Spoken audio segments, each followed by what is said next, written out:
Titik balik yang tak terhindarkan. Bagaimana istana bersatu dan mendefinisikan ulang kekuasaan kerajaan. Saya sama sekali tidak melihatnya sebagai perpisahan. Saya dan saudara laki-laki saya saling mencintai. Saya sangat mencintainya. Dengan kalimat itu yang diucapkan dengan ketenangan yang tampak seolah-olah babak terbaru dalam drama Windsor yang berkepanjangan, mungkin menemukan secercah rekonsiliasi. Namun, di balik permukaan kasih sayang yang dinyatakan itu, mesin monarki Inggris sedang mempersiapkan salah satu langkah paling menentukan dalam beberapa dekade terakhir. Tepat ketika semuanya menunjukkan bahwa saga kerajaan menuju ketenangan relatif, sebuah pembalikan yang tak terduga mengguncang fondasi istana. Gelar Pangeran Harry diam-diam dikembalikan, menghidupkan kembali harapan, kemarahan, dan rumor tentang rekonsiliasi yang telah lama ditunggu-tunggu. Ilusi itu hanya berlangsung beberapa jam. Sumber internal mengungkapkan bahwa respon selanjutnya begitu cepat sehingga hampir kejam. Telepon berdering tanpa henti, penasihat dipanggil dengan segera, dan dokumen ditinjau dengan terburu-buru. Di koridor, pertanyaan penting diulang-ulang. Mengapa gelar itu dikembalikan? Siapa yang telah mengizinkan tindakan ini? Dan pengungkapan mengejutkan apa yang memicu penarikan diri yang segera dan drastis itu, yang bahkan mengejutkan anggota veteran rumah tangga kerajaan yang mengamati peristiwa yang terjadi di balik pintu tertutup.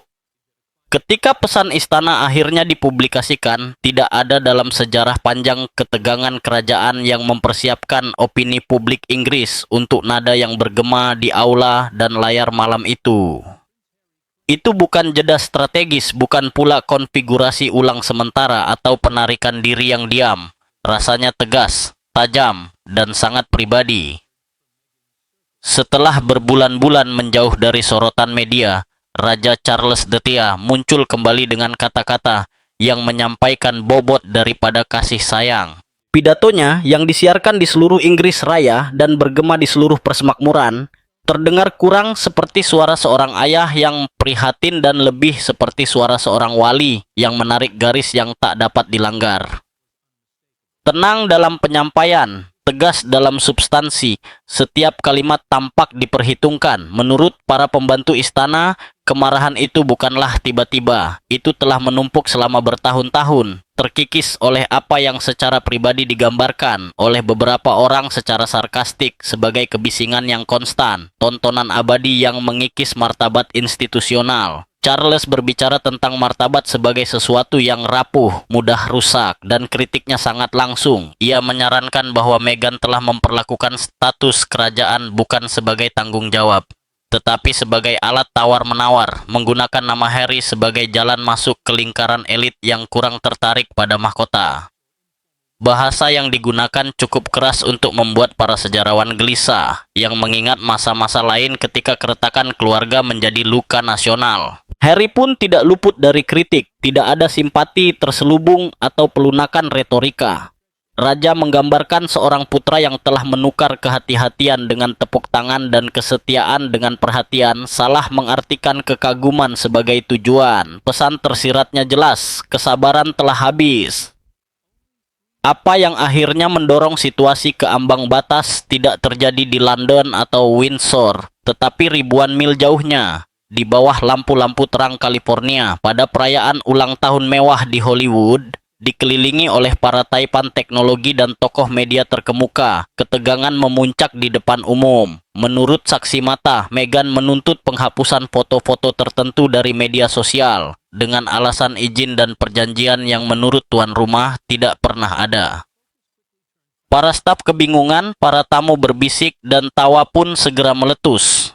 Namun di Inggris tidak ada tawa. Bagi para pejabat istana, itu tampak seperti tindakan seorang mantan bangsawan wanita yang menegaskan otoritas yang tidak lagi dimilikinya. Penghinaan itu dengan cepat menyeberangi Atlantik. Charles telah mendedikasikan puluhan tahun untuk memodernisasi monarki, mempertahankan relevansinya melalui moderasi dan pengendalian diri.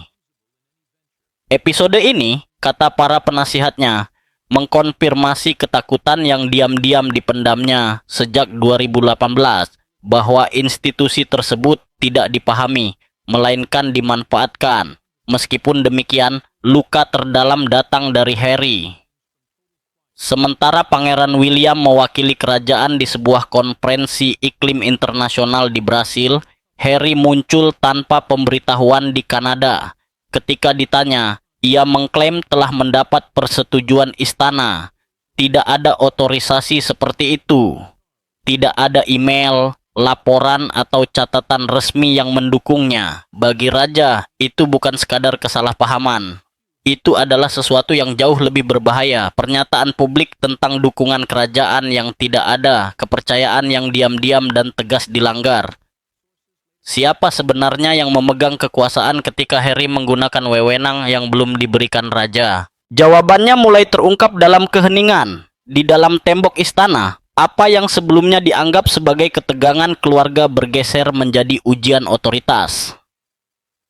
Ketika pesan yang disusun dengan hati-hati dari kubu Meghan menyatakan bahwa Harry tidak memerlukan persetujuan dan tidak bertanggung jawab kepada penasihat manapun, hal itu disambut di London sebagai tantangan langsung. Bagi para pejabat kerajaan, itu bukanlah deklarasi kemerdekaan, melainkan konfrontasi langsung dengan struktur yang telah mengatur Windsor selama beberapa generasi. Dalam pertemuan tertutup, sikap menahan diri digantikan oleh kejelasan. Charles, yang dikenal dengan bahasanya yang terukur, berbicara dengan kejujuran yang tidak bias. Ia berhenti membingkai konflik tersebut sebagai masalah emosional atau komunikasi dan mendefinisikannya sebagai luapan identitas kerajaan yang telah menjadi alat daripada tanggung jawab. Menurut pandangannya, Harry telah membiarkan namanya digunakan untuk membuka pintu, bukan untuk melayani. Ketika raja mengucapkan sebuah kalimat yang bergema di seluruh ruangan, tanggung jawab mengikuti otorisasi, keheningan menjadi mutlak. Sejak saat itu, percakapan bergeser fokusnya. Gelar dan kehormatan yang tersisa tidak lagi dipandang sebagai hak istimewa pribadi, melainkan dianggap sebagai kerentanan. Selama masih ada, gelar dan kehormatan tersebut dapat dipamerkan, disinggung, atau dipertukarkan. Penghapusan gelar dan kehormatan tersebut tidak dianggap sebagai hukuman, melainkan sebagai pengamanan. Pengacara istana dan penasihat tingkat tinggi mulai meninjau preseden sejarah, menganalisis cara menghapus simbol status tanpa memicu krisis konstitusional. Sementara itu, perbandingan yang berulang muncul dalam benak raja. Bertahun-tahun sebelumnya, setelah memenangkan gugatan terhadap sebuah surat kabar besar Inggris, Pangeran William memutuskan untuk tidak menyimpan kompensasi finansial tersebut. Diam-diam, ia menyumbangkan dana tersebut untuk kegiatan amal, termasuk Invictus Games. Tidak ada pengumuman atau upaya untuk mencari pengakuan. Ketidakhadiran isyarat serupa dari Harry sangat membebani refleksi raja, menggarisbawahi jarak antara tugas yang bijaksana dan paparan yang terus-menerus. Pada awal November, suasana di Istana Buckingham telah berubah secara nyata. Pada malam tanggal 6 November, mereka yang hadir merasakan adanya penutupan. Pertemuan dipersingkat, bahasa yang digunakan sangat hati-hati. Tidak ada lagi peringatan informal atau mediator keluarga. Apa yang awalnya merupakan masalah reputasi, kini diklasifikasikan ulang sebagai masalah struktural yang menuntut tindakan tegas. Selama 72 jam berikutnya, sekelompok kecil penasihat bekerja dengan tergesa-gesa. Setiap kata, setiap protokol, dan setiap referensi historis diteliti dengan cermat. Tujuannya bukanlah drama, tetapi penahanan. Ini tentang melindungi integritas institusi sebelum simbol-simbolnya melampaui maknanya. Jika William bertindak dengan bijaksana dan bertujuan, mengapa keputusan Harry memaksa raja untuk melakukan intervensi yang begitu tegas? Malam ketika istana menutup barisan membawa bobot yang berbeda. Ketika koridor kosong, Charles memanggil sekelompok kecil orang ke ruang kerjanya. Tidak ada pelayan, tidak ada formalitas. Hanya 3 sosok dipilih karena pentingnya peran mereka. Lord Chamberlain, penjaga tradisi, sekretaris pribadi raja yang dipercayakan dengan keputusan paling sensitif, dan seorang ahli strategi komunikasi yang berpengalaman dalam krisis masa lalu. Mereka tetap berdiri. Ini bukan pertemuan yang akan berlarut-larut. Pesannya jelas. Tinjau setiap benang yang tersisa dan putuskan sebelum minggu berakhir. Ini bukan sekadar gestur simbolis, tetapi kalibrasi ulang status kerajaan yang paling menentukan sejak pergolakan konstitusional tahun 1936, ketika Edward I turun tahta. Namun, tidak seperti episode itu. Keputusan ini bertujuan untuk menunjukkan kendali, bukan penyesalan. Pendekatan ini praktis. Meskipun Harry dan Meghan telah mundur dari tugas kerajaan mereka pada tahun 2020, sisa-sisanya tetap ada. Gelar dengan bobot internasional, bentuk sapaan formal yang masih ada dalam dokumen, nama-nama yang bergema di kalangan amal dan komersial yang terkait, meskipun secara samar, dengan identitas kerajaan. Bagi Charles, ambiguitas inilah masalahnya. Jika mereka bukan lagi anggota aktif keluarga kerajaan, tidak ada yang boleh menunjukkan sebaliknya. Instruksinya langsung, hilangkan semua kebingungan. Berkas dibuka, surat paten yang dikeluarkan pada masa pemerintahan Elizabeth Labula ditinjau, dan kasus-kasus sejarah yang kurang dikenal diperiksa. Prioritasnya adalah konsistensi, keputusan dibuat dengan cepat. Sebutan Sussex tidak akan lagi dapat digunakan dalam konteks apapun, publik maupun pribadi. Gelar-gelar Inggris akan hilang dari catatan resmi dan komunikasi persemakmuran. Meghan tidak akan diperkenalkan atau diakui sebagai anggota keluarga kerajaan dalam acara resmi apapun. Dari platform yang didukung mahkota hingga korespondensi formal, bahasanya akan berubah secara diam-diam, tetapi sepenuhnya. Keheningan itu bukanlah kelalaian atau kesalahan komunikasi. Sejak awal, itu adalah bagian sentral dari strategi. Tidak akan ada penjelasan rinci, tidak ada pembenaran emosional, tidak ada upaya untuk mengklarifikasi hal yang tak terhindarkan. Pada hari-hari menjelang keputusan yang akan mengguncang fondasi monarki Inggris, komunikasi istana diamankan dengan disiplin yang hampir seperti militer. Setiap kata diukur, setiap gerakan diperhitungkan, setiap kemungkinan reaksi diantisipasi. Pesan tersebut ketika akhirnya dipublikasikan harus terasa definitif, bukan defensif, institusional, bukan pribadi. Di balik tembok istana Buckingham, skenario dirancang dengan presisi yang sangat tinggi. Tanggapan terhadap kritik, penafsiran ulang yang mementingkan diri sendiri, dan bahkan provokasi langsung dipertimbangkan. Rencana berkisar dari keheningan mutlak selama 48 jam hingga pernyataan singkat, tenang, dan disusun dengan hati-hati yang dirancang untuk menempatkan institusi di atas individu dan nilai-nilai sejarah di atas kepribadian. Dalam konteks urgensi operasional ini, Raja Charles III mengajukan permintaan pribadi.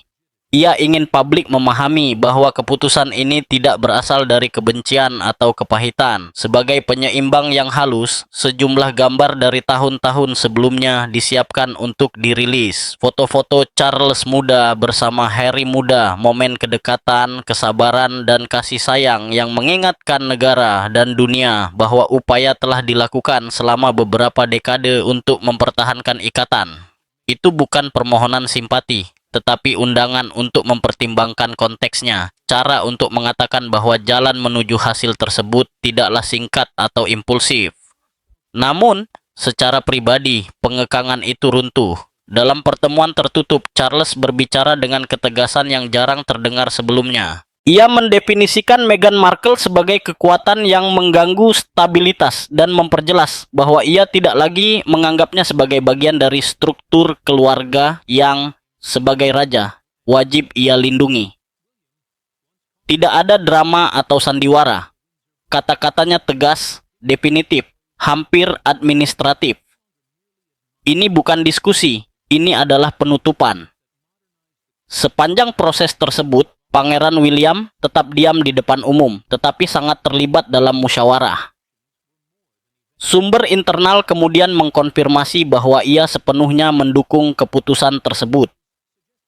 Menurutnya, masa depan monarki tidak dapat disandera oleh konflik yang berulang atau ketegangan yang terus-menerus memanas. Meskipun demikian, William menarik garis yang jelas. Tidak akan ada serangan pribadi atau penghinaan publik. Hanya penutupan, hanya sebuah akhir. 2 hari kemudian, pada acara amal di London Timur, William tampak tenang dan terkendali, menangkis pertanyaan dengan senyum yang telah dipersiapkan yang mengirimkan pesan yang jelas. Istana telah membuka lembaran baru. Namun, jika sikap menahan diri membimbing sang pewaris takhta, mengapa Istana Buckingham bergerak begitu cepat menuju apa yang banyak digambarkan sebagai penghapusan institusional? Pagi hari ketika daftar tersebut diubah menandai titik tanpa kembali. Sementara bahasa perintah tersebut disempurnakan secara diam-diam di balik pintu tertutup, proses lain yang lebih dingin dan lebih pasti berlangsung secara paralel. Ini bukan tentang pidato atau penampilan publik. Ini tentang penghapusan simbol secara sistematis.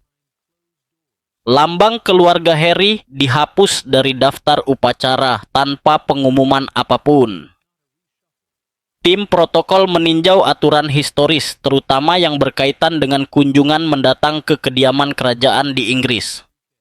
Nama Meghan mulai menghilang dari sistem internal, dihapus dari catatan digital yang melacak hubungannya secara resmi dengan keluarga kerajaan.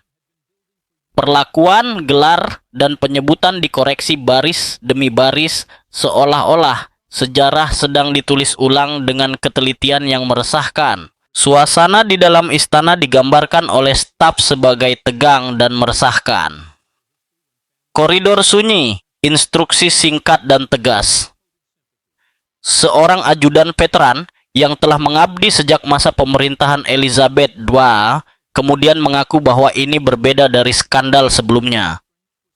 Perceraian, kontroversi, dan rasa malu di depan umum telah datang dan pergi, tetapi ini terasa seperti kalibrasi ulang permanen dari tatanan kerajaan, pemangkasan yang cermat terhadap apa yang menjadi milik mahkota dan apa yang tidak lagi menjadi miliknya. Sebelum fajar pada tanggal 20 November, Charles de Tuala sudah bangun. Pukul 6 pagi, ia bertemu dengan sekretaris pribadinya untuk meninjau draft terakhir. Dokumen itu sangat sederhana. Tanpa hiasan, tanpa emosi, tanpa referensi ke masa lalu. Sebuah pernyataan bersih yang mencabut hak istimewa terakhir yang melekat pada Harry dan Meghan. 2 nama dihapus dari daftar, hanya tanda tangan yang diperlukan, tidak lebih. Ketika pengumuman itu sampai ke publik pada hari yang sama, dampaknya langsung terasa. Nadanya terkendali, tetapi efeknya menghancurkan. Berita utama internasional meninggalkan diplomasi dan memilih kekaguman dan ketegasan. Namun, reaksi paling keras muncul di media sosial. Platform digital meledak, mengubah keputusan itu menjadi perdebatan global. Para pendukung Meghan menggambarkannya sebagai sosok modern yang dihukum karena kemerdekaannya, membandingkan langkah tersebut dengan kekakuan monarki yang ketinggalan zaman. Para kritikus berpendapat sebaliknya, menyebut keputusan itu terlambat tetapi perlu. Keheningan istana bukannya meredakan perdebatan, malah memperkuatnya, mengubah pengekangan menjadi tontonan. Di Inggris, sentimen publik jelas condong ke arah persetujuan. Jajak pendapat cepat yang dilakukan keesokan paginya menunjukkan mayoritas mendukung pencabutan gelar kehormatan Harry yang tersisa dengan konsensus luas bahwa Meghan harus disertakan. Di negara-negara persemakmuran lainnya, tanggapannya lebih ambigu. Di Kanada dan Australia, kebingungan terjadi dengan banyak warga mencatat bahwa status Sussex sudah lama tidak jelas. Di Jamaika, reaksinya serupa. Lebih banyak ketidakpastian daripada kemarahan. Di dalam istana, keselarasan itu teguh. William mendukung langkah tersebut tanpa ragu-ragu. Pangeran Edward, menurut sumber, menggambarkannya sebagai hal yang tak terhindarkan.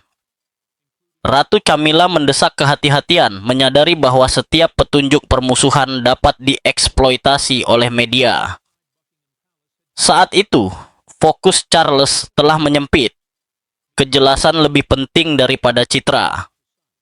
Seorang pejabat senior kemudian mengingat komentar singkat dari raja setelah pengumuman itu disiarkan. Komentar itu tidak dimaksudkan untuk dikutip atau diingat.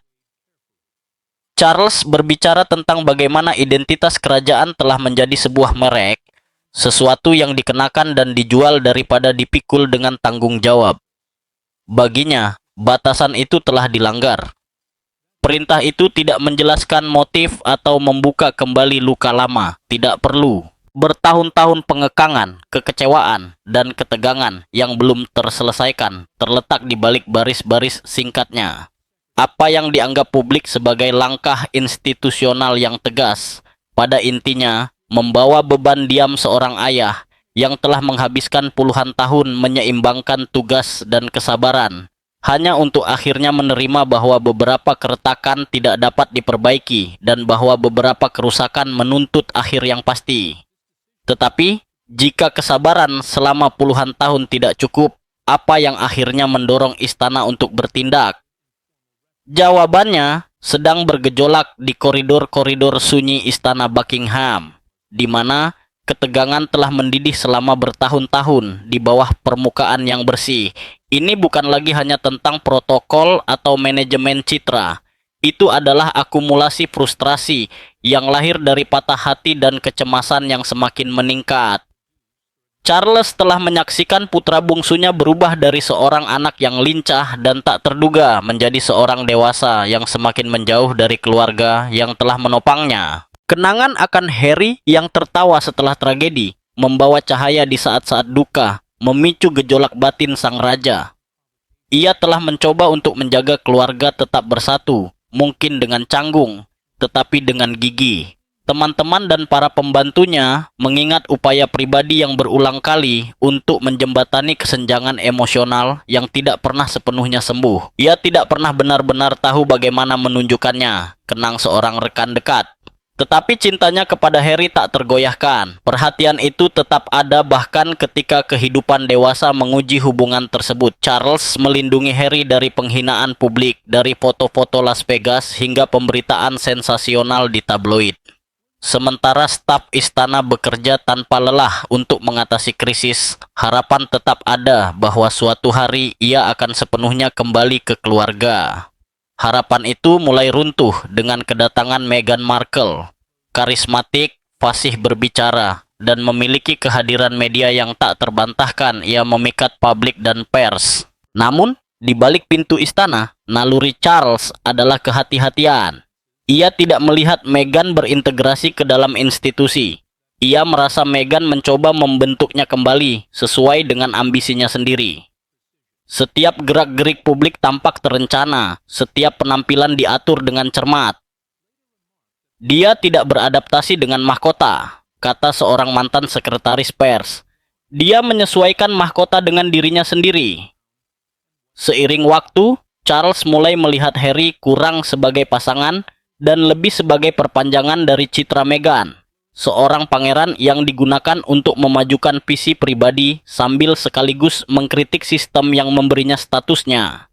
Ketegangan meningkat ketika citra publik Harry semakin bertentangan dengan harapan keluarga. Wawancara, proyek media, dan pernyataan yang provokatif mengikis sedikit kepercayaan yang tersisa.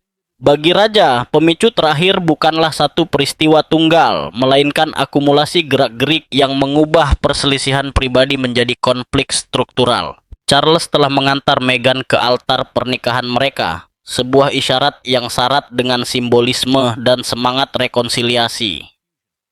William, jauh dari sorotan publik, diam-diam menyumbangkan sebagian hasil dari penyelesaian hukum untuk Invictus Games, proyek paling pribadi saudaranya. Tak satu pun dari tindakan ini mendapat pengakuan publik. Setiap keheningan, setiap kelalaian, terakumulasi seperti beban emosional yang akhirnya mengkristalkan kebenaran yang tidak nyaman. Sementara William memilih pelayanan yang tenang, Harry tampaknya telah memilih jalan paparan terus-menerus, tontonan daripada tanggung jawab institusional. Perbedaan pendekatan ini menjadi tidak mungkin diabaikan ketika perjalanan tanpa izin ke Kanada terungkap. Itu bukan kesalahan protokol sederhana. Harry muncul di acara publik menggunakan gelar kerajaan, dipoto di bawah spanduk yang menunjukkan dukungan resmi yang tidak ada.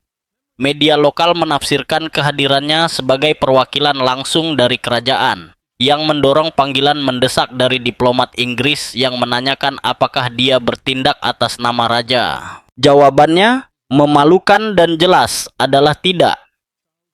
Menurut sumber-sumber yang dekat dengannya, Charles mengatakan kepada seorang penasihat terpercaya sebuah kalimat yang merangkum kekecewaannya. Aku membiarkannya pergi. Aku tidak menyangka dia akan kembali dengan membawa bendera. Raja merasa dipermalukan, disalahpahami, dan terpojok. Kemudian, dengan ketenangan seseorang yang memahami bahwa otoritas tidak dapat diremehkan, ia mulai bertindak. Tidak ada ledakan emosi publik atau pernyataan impulsif. Resolusi tersebut berbentuk perintah kerajaan bersejarah, pencabutan semua gelar, kehormatan, dan pengakuan yang menyiratkan dukungan resmi kerajaan untuk Harry dan Meghan. Dokumen tersebut disusun dengan sangat hati-hati, diukur kata demi kata sebagai puncak dari kekecewaan yang terpendam selama beberapa dekade. Ketika Charles III mengumumkan keputusan tersebut, itu bukan sekadar ungkapan kemarahan. Itu adalah tindakan institusional, sebuah langkah yang diperhitungkan untuk melindungi warisan, hierarki, dan simbolisme monarki. Sumber-sumber istana mengklaim bahwa kemudian, di ruang biru, Raja berhenti sejenak di depan potret Elizabeth II dan berbisik, "Ibu, maafkan aku. Tetapi anak yang kau cintai tidak lagi berjalan bersama kami." Ungkapan itu merangkum dimensi manusiawi dan konstitusional dari keputusan tersebut. Konvergensi kesedihan seorang ayah, tugas seorang raja, dan kebutuhan akan ketertiban dalam sebuah institusi yang telah berusia ribuan tahun. Perpecahan itu menandai titik balik. Sebuah peristiwa seismik yang mengubah narasi monarki Inggris itu sendiri. Jika Sussex dapat bertindak tanpa izin, bagaimana seharusnya kerajaan merespon? Responsnya segera dan tegas. Di balik pernyataan yang dipoles dan ketenangan publik, istana memulai konfigurasi ulang yang mendalam.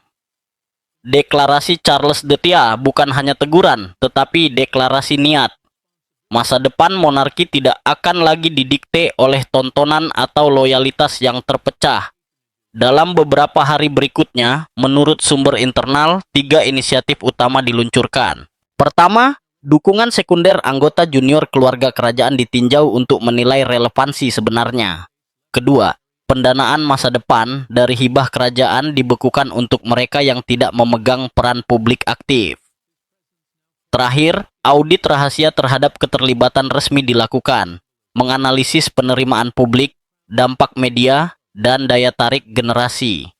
Pesan itu sangat jelas, ketenaran tidak lagi diwariskan secara otomatis, tetapi harus diraih. Tidak ada posisi yang tak tersentuh. Dalam ruang yang ditinggalkan Harry dan Meghan, Pangeran dan Putri Wales muncul dengan kuat. William, yang selama bertahun-tahun dianggap sebagai pewaris yang bijaksana dan pendiam, memperkuat posisinya sebagai jangkar monarki yang tenang. Kehadirannya memperoleh bobot simbolis di setiap acara, dari pertemuan puncak tentang kesehatan mental remaja hingga forum lingkungan. Earthshot Prize, yang lahir sebagai inisiatif pribadi, kemudian mewakili misi kerajaan, keberlanjutan, akuntabilitas, dan relevansi publik. Catherine, di sisi lain, menjadi pusat moral dan emosional lembaga tersebut. Karyanya yang sudah diakui secara luas di bidang pendidikan anak usia dini dan kesehatan mental mengambil dimensi baru. Para pengamat menggambarkan pengaruhnya sebagai bentuk diplomasi yang tenang, yang dilakukan tanpa perlu pidato-pidato yang bombastis atau berita utama yang sensasional. Sebuah penyeimbang yang tenang terhadap gejolak yang terkait dengan saudara iparnya. Namun di luar tembok istana, kontrol jauh lebih sulit untuk dilakukan. Dunia digital meledak hampir seketika. Para kreator TikTok menyebut sikap Charles sebagai moralisasi yang ketinggalan zaman, sementara para komentator YouTube memperdebatkan apakah ia telah membela kerajaan atau memperdalam keterputusannya dengan kaum muda. Instagram terpecah menjadi kubu-kubu yang berlawanan. Pengagum Catherine versus pembela Meghan. Setiap gerak tubuh, setiap ketidakhadiran, setiap rumor dianalisis dan dinilai secara langsung.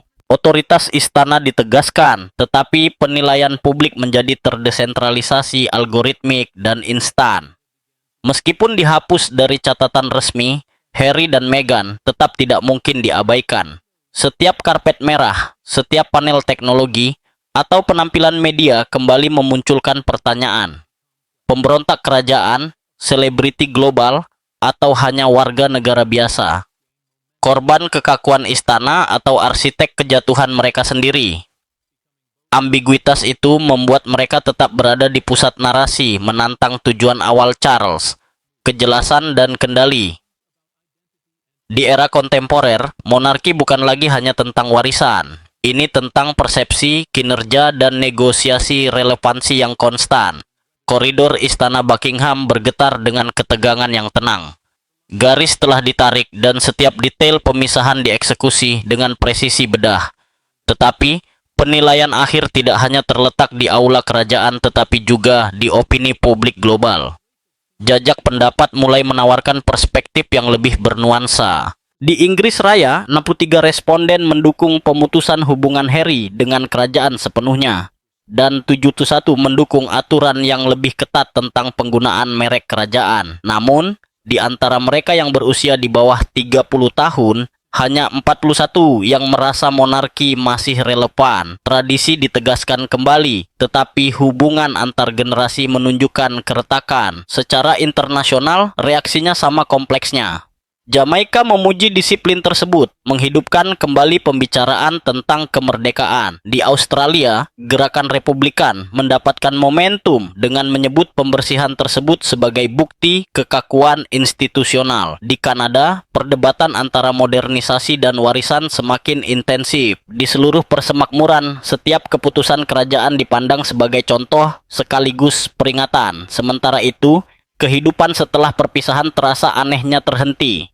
Kalender kerajaan terus berjalan, acara-acara berlangsung, dan foto-foto resmi tetap tenang. Tetapi di balik permukaan, institusi tersebut tidak lagi hanya membela masa lalunya. Ia mendefinisikan identitas pasca Sussex. William dan Catherine mengambil peran yang melampaui gelar. Mereka menjadi pilar emosional yang terlihat dari kerajaan, memproyeksikan stabilitas dan tujuan. Harry dan Meghan di sisi lain menempati wilayah yang ambigu. Meskipun kehilangan gelar, namun tetap hadir dalam wacana publik. Mereka berada di antara status selebriti dan status kerajaan yang hilang. Sumber-sumber menunjukkan bahwa Meghan berencana untuk melakukan peluncuran ulang media pada tahun 2026. Terlepas dari narasi kerajaan, meskipun hilangnya gelar Duchess menambah ketidakpastian pada citranya. Masa depan Harry juga sama kaburnya, aktivisme, memoir, dan kegiatan berbicara di depan umum. Tetapi kerajaan telah merebut kembali apa yang selama beberapa dekade mendefinisikan identitasnya. Bagi Charles Grady, keputusan itu bukanlah hukuman, melainkan konservatif. Sebuah tindakan pelestarian institusional. Meskipun kesedihan keluarga masih berlanjut, Raja memahami bahwa otoritas tidak lagi dikomunikasikan hanya melalui dekret. Narasi, gambar, podcast, dan media sosial kini membentuk persepsi dengan kekuatan yang sama, seperti proklamasi resmi apapun. Di dunia yang sangat terhubung ini, satu unggahan viral dapat mengubah warisan berabad-abad. Monarki mendapati dirinya dikalibrasi ulang. William dan Catherine di pusat perhatian, Harry dan Meghan dalam ketidakpastian media, dan seorang raja yang berusaha menyeimbangkan tradisi dan modernitas di bawah pengawasan konstan. Pertanyaan yang bergema, baik di koridor istana maupun di panggung global, sesederhana dan sedalam itu. Apa artinya menjadi bangsawan ketika visibilitas, relevansi, dan warisan tidak lagi dijamin oleh hak kelahiran? Garis batas telah ditarik. Keputusan akhir sekarang berada di tangan publik.